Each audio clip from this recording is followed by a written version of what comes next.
Super enjoy. Sobrang na-enjoy ko to.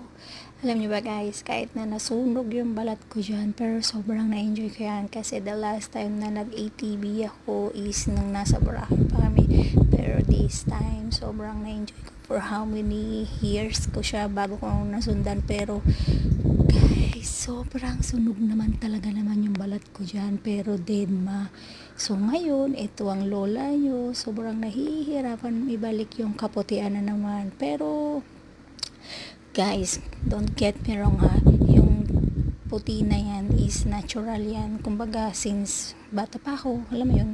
Pero sobrang okay lang yan kasi once in a lifetime lang yung mga ganitong mga pangyayari sa buhay natin na na-enjoy natin. Alam mo yun. So, yung ginawa namin is parang packet kami sa bundok dyan. So, meron kaming dadaanan ng mga parang may water.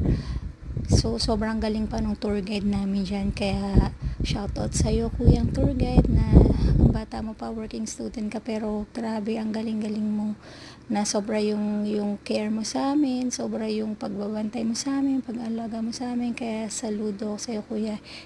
Bye guys! God bless us!